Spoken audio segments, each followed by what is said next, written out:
Welcome back to this NPTEL online certification course in molecular rearrangement and reactive intermediates. In the previous class, I started talking about the phosphorus, the organophosphorus chemistry. I talked about the different type of trivalent and also tetravalent and pentavalent phosphorus compound. The Wittig olefinogen reaction, several different variation. How you can see, sometimes you are seeing formation of the E versus the G olefin in case of the stabilized versus the unstabilized cases.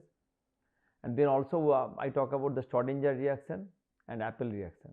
In the today's class, I am going to talk about some of the other important reaction using the phosphorus. The first thing is very important reaction called the Mitsunobu reaction. We are going to talk about that. Then the Michaelis-Arbuzov reaction, then the Michaelis-Becker reaction, then the Parko reaction, Corey-Fuchs. So there are Wilsman-Hack reaction. So you are going to see a lot of different name reaction in this part, okay. So, and these are very important. You will see a lot of questions comes in the competitive exams. We start with the very important Mitsunobu reaction. It is an organic reaction that converts the alcohol into a variety of functional groups using triphenylphosphine and a azodicarboxylate. So what is the azodicarboxylate? You can see we are going to talk about first the this one. This is called diethyl azodicarboxylate. Okay. And if you have R equal to ethyl or R equal to isopropyl, we call it diisopropyl azodicarboxylate. Okay. So in this compound, what is the importance of this compound? We are going to learn in a minute, but let's learn what actually Mitsunobu reaction is doing. It converting this 1 degree or 2 degree alcohol to the corresponding the product, variety of product as I mentioned. That means variety of nucleophile can participate. But this is we are talking about that the stereochemistry will be a inversion going to happen here. So you can see the stereochemistry of the OH is going to get for inversion. That means there will be some sort of a SN2 reaction you are going to see here, correct, because there will be inversion going to happen. And the important thing is here we can see clearly the OH is going to get getting out and a nucleophile is coming in. That means what is happening here, there is some sort of a activated oxygen species going to form, which the nucleophile can come and attack and remove it, which we have seen also in case of Appel reaction also. If you remember in Appel reaction, there was the nucleophile which is coming back and attacking here, the halide which is coming back attacking here.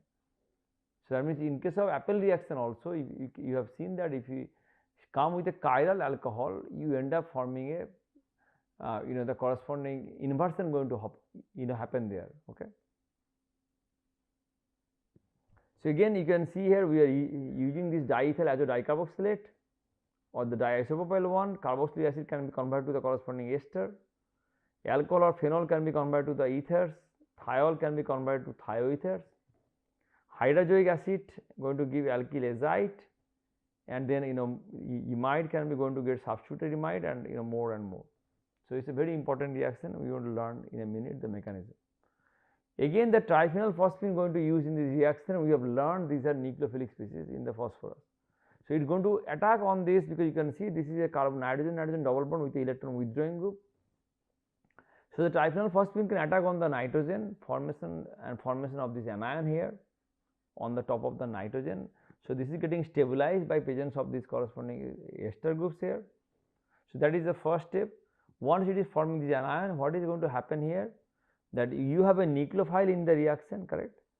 So the nucleophile, if you think the nucleophile having a proton with the oxygen or with the sulfur with the acid, that proton will be abstracted to generate the, so now the nucleophile is ready to react, okay. So now we have to generate the corresponding electrophile, okay. So we learned that we are forming this species with a phosphorus with a plus charge. If you remember, in case of Appel reaction, we have shown you that we are forming something like this, PPH3 plus Cl, remember, after attacking to the carbon tetrachloride. Here also what is going to happen, and then the alcohol going to attack here. Very similarly, in the previous case alcohol was attacking in this case. So the alcohol is attacking here.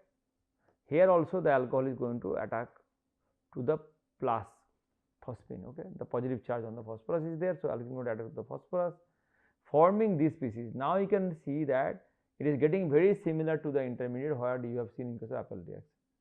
So now the nucleophile going to come back and attack. It's a SN2 attack happen, it's a backside attack going to happen to form the corresponding product. So that's why you end up a inversion happening. You can see in this reaction application, suppose you have a chiral alcohol, you want to form this corresponding ester with a inversion, then you have to use a Missionary condition with the corresponding acid. If you want a retention, then you can use a simple ester synthesis in place of acid that can give you the product. So you can able to get both the compounds using the one is using the Missionary reaction if you want inversion, and retention using normal ester. So after the Missionary reaction, I am going to talk about another important reaction is the Michaelis-Arbuzov reaction. Okay, it was discovered in 1898 by Professor A. Michaelis and R. Kahane. Okay, so this was a very important reaction which convert the trialkyl phosphide to the corresponding dialkyl phosphonate. So you can see what is happening here. You can clearly see a trivalent phosphorus going to convert to a pentavalent one. A phosphonous acid ester going to convert to phosphinic acid ester, and then phosphonous acid ester going to convert to the corresponding phosphinoxide. So what is happening here, if you see from here to here in every cases, so a trivalent to a pentavalent. Okay. So let's, and then you are using what you are using alkyl halide. Using alkyl halide, you are able to do that.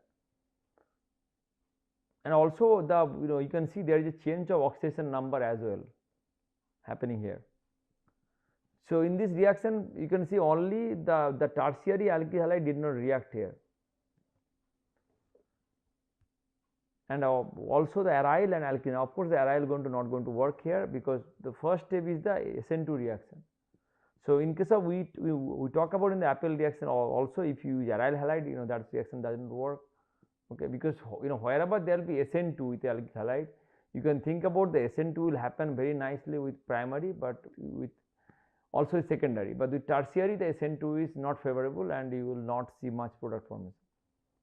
So that's why this reaction is limited with the primary and secondary. First thing is what is happening here, the nucleophilic attack of the phosphorus. Okay. So once the SN2 attack is happening here, formation of this species here with the phosphorus with a positive charge. Now this X minus going to come back and take this R1 and form this phosphorus oxygen double bond. Okay. So what we are seeing here, from going from here to here, the first is SN2. And then the X minus is also a kind of this group is acting as a activated. So this oxygen is acting as a ligand, oxygen with the activated phosphorus. You can think about a very similar thing like acting as a living group. That's why this can happen. Another SN2 can happen here. So there is two different SN2 is happening. That means if you see about your in this particular cases, you start with suppose a secondary one, and you have this particular stereochemistry of the X, then in the product also that stereochemistry will be retained. Okay, what is going to happen here? Of course, you will be your this group will be changing here. I think you can give them name R2 or R1 dashed.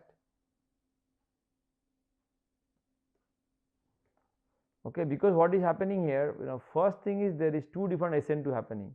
First there is SN2 happening, first there is SN2 here, and then there is another SN2 happening to form this product. Okay, so that means that's why it's a neat retention going to happen. Again, the alpha bromo esters can also undergo this reaction. If you have alpha bromo esters, you can do the very similar condition, you can end up going to the product. Okay. Also, there is Arbuzov type rearrangement can also occur where the oxygen from the OR group act as a leaving group. You can see some Arbuzov type rearrangement can also have happen to get to the corresponding product. Okay. Again, the Michaelis-Becker reaction, what is happening? We talk about in the previous cases. Now we are talking about the hydrogen phosphonate. We talk about the phosphonate in the last slide. Here we are talking about if you have a hydrogen phosphonate and if you use a base and R2X. This is called a Michaelis-Becker reaction. Here the base first going for the proton abstraction, first this proton is getting abstracted, generate this anion which can now go for a SN2 reaction to get to the corresponding product. Other modification here, again the Parco reaction. Here we are talking about if you have a, like we talked about alkyl halide in the previous case, here you have a alpha haloketone. If you have an alpha haloketone, then what is going to happen? Then you end up forming a dialkyl vinyl phosphate. So you are forming a dialkyl vinyl phosphate here. If you treat with POR whole thing, and then of course you have to heat up the reaction. So let's try to understand what is happening here.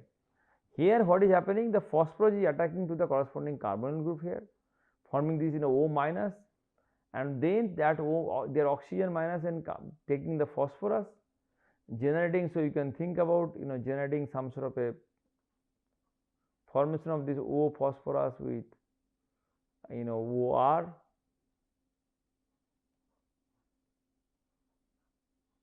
and then you have generated this X and a minus here.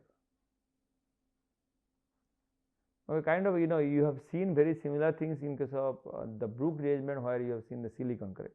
Here the oxygen is taking the phosphorus, generating minus, getting rid of this X, forming this double bond. Okay. Now what is going to happen? The X minus which is getting out from here can attack on this alkyl halide, because again you can see this oxygen and the phosphorus is positive charge. This can act as a leaving group, so the X can attack for SN2 reaction here. So it can go for SN2 reaction here. The alkyl halide going to form, and you end up forming this corresponding vinyl phosphate. Okay.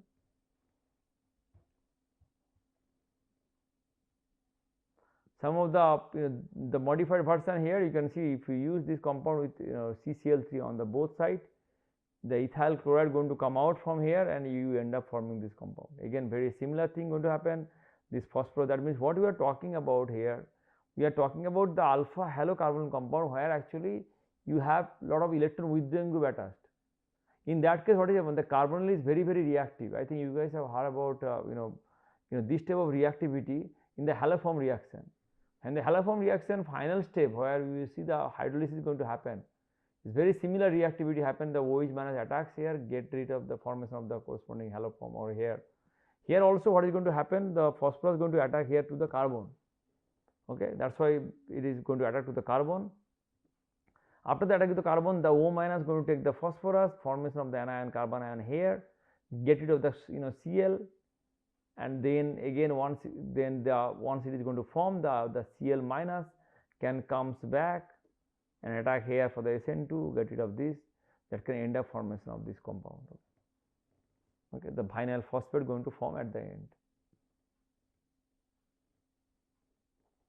So I'm going to talk about another important reaction, again discovered by Professor E.J. Corey-Fuchs alkyne synthesis. It's a one carbon homologation of aldehyde to the corresponding terminal alkyne. Okay, it's a very important reaction which convert the corresponding aldehyde to the corresponding alkyne. And the first step is what you are using, the CBr4 triphenolphosphine. A very similar reagent you have used for Appel reaction. So there it was a alcohol, here you have a aldehyde. In case of alcohol you see is forming corresponding alkyl halide, here you are seeing formation of the corresponding dibromide. And now you treat with corresponding N-butyl lithium, you have to treat 2 equivalent of it. That is going to convert this corresponding dibromo to corresponding terminal alkyne. Try to understand the mechanism, very similar mechanism of the Appel reaction. First triphenolphosphine is going to attack here, formation of this species, where you have this CBr3 minus.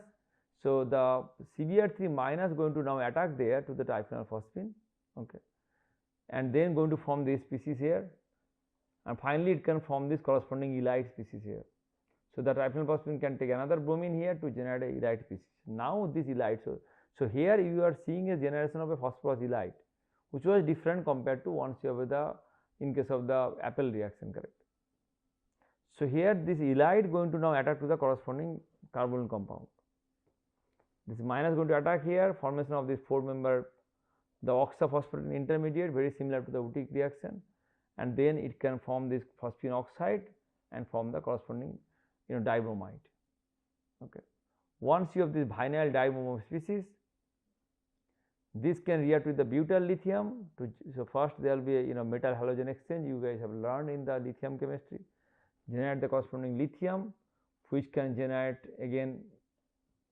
It can generate the corresponding carbene here, which can finally form the corresponding alkyne. So it could be alpha elimination to generate that, and then the carbene, and then form the corresponding alkyne. Other important reaction is Vilsmeier-Hack reaction. So again, I think I am not spending too much time on each of these reactions. I am going to talk about more problem during the problem discussion classes. The Vilsmeier-Hack reaction is another important reaction where you can able to convert the aryl ring or the heteroaryl ring, and you introduce the corresponding the COHO group using DMF and POCl3. Okay. So that is another, I think, a pentavalent phosphorus compound, phosphorus oxychloride. So with that plus DMF, okay, can be used for this reaction. So usually electron rich aromatic and heteroaromatic compounds work well. So this you can see, this is a one type of Friedel-Crafts reaction of the aromatic compound. So you can see electron rich aromatic and heteroaromatic works fine. So first thing is the generation of the reactive chloroiminium ion. This is the reactive intermediate which is going to form by reacting DMF with POCl3. Okay, so DMF can attack through this oxygen here. First attacking happening to the POC, the Cl minus get out. The Cl minus attacking to this imine, and the nitrogen lone pair going to come back, get rid of this one to form the corresponding chloroiminium. Now the chloroiminium is very reactive, so it can take part in the Friedel-Crafts reaction. So aromatic ring, the electron density can be attacked there, formation of this intermediate. Now the carbon hydrogen bond going to cleave and form the double bond here to neutralize the positive charge, and once you have this imine, it can hydrolyze it to corresponding aldehyde. There are some of the example here. You can see using this particular compound, you can see electron rich here. So now this can be directing group effect, like where it can able to step. Now you can see this, because of this nitrogen electron rich, it can give electron density into the para position. So it follows the very similar rule of the electrophilic aromatic substitution. So it's a ortho para directing group here going to form this product as a major product. The heteroaryl can also work here using the DMF POCl3, can introduce aldehyde here. One of the example with indoles, it can also you can see indoles can also react with the electrophile in the C3 position to get aldehyde in the C3 position. So we talk about different type of name reaction using phosphorus. And now I think I move forward and talk about one of the important class of the phosphorus type the ligand called phosphines. So this is again, as I mentioned at the beginning, one of the important use of phosphorus based ligand or phosphines for different type of cross coupling reaction using tangential metals. So again, you can see these are the common structure of the phosphine.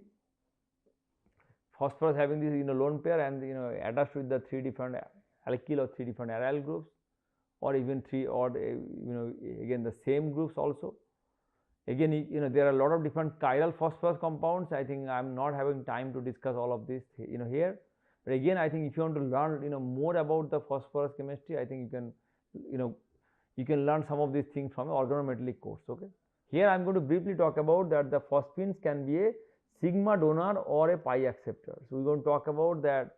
Generally, there are different type of phosphorus. The phosphine ligands we are going to talk about. One is trialkyl phosphines, are usually act as a sigma donor. Okay, if you have a trialkyl one. Once you have a triaryl phosphines or a phosphides, these are a pi acceptor.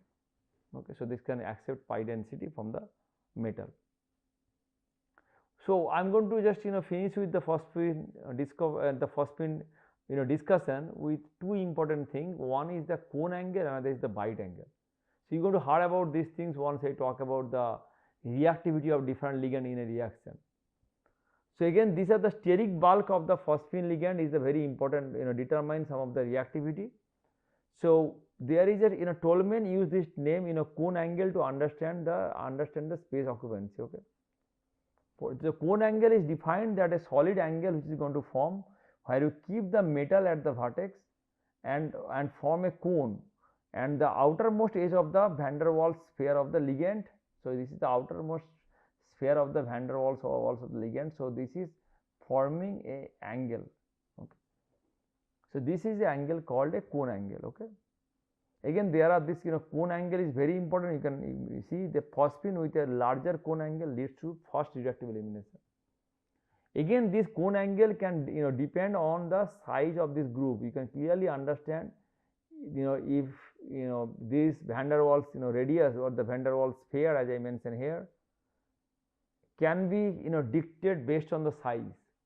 The size is bigger, then the van der Waals spheres will be bigger in size, the cone angle will be higher.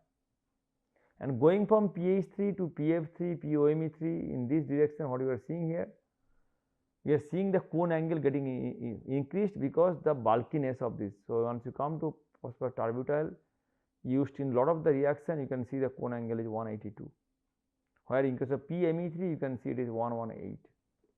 So that can control the reactive elimination, which is a very critical stage, which is the last step of most of the cross coupling reaction. Other angle is the the bite angle. So bite angle is mostly comes to the picture when you have a bidentate phosphine ligand. Once you have a bidentate ligand, means two phosphines, okay, attached with the carbon skeleton. So these are means two of the phosphorus is binding with your metal. We call them a bidentate phosphine or diphosphine or bisphosphine ligand. There are also chiral and achiral version of that, and they can bind with the metal like that. So once the ligand metal ligand, so this bond is called a bite angle, and this bite angle is very important. A larger bite angle can lead to faster reactive elimination. Again, you can see the reactive elimination is a very important step. Lot of the cases, instead of the reactive elimination, the beta hydride elimination happen in case of the palladium catalysis. So that time this bite angle and the cone angle play important role. So you can see this, there are different type of the bisphosphine ligand which I listed here. Okay, so these are some of the achiral one, some of the chiral one here. Okay, which can be mandiphos and then the duphos, and then the trost have developed these ligands here, which are not a. So if you see here, these are connected with the two carbons in the backbone here. Here in case of trost ligand, there are also nitrogen. So now the metal can bind with say there are 4 coordination here. Okay. So that's all about the phosphine ligands. In this particular part of the phosphorus chemistry, we learn a lot of the name reaction. Very important, the Mishnubur reaction, the Michelis-Arbuzov reaction, and then of course some of the other name reaction of some of the other variation of the reaction. Then another Corey-Fook alkyne synthesis. So you have seen how we convert the corresponding aldehyde to the corresponding terminal alkyne. Vilsmeier-Hack reaction, convert the corresponding aryl species. You introduce the aldehyde group in aryl or heteroaryl, and we talk about the phosphine based ligand. Again, these are the references, and thank you so much for coming to the class. I am going to see you guys in the next class. Thank you.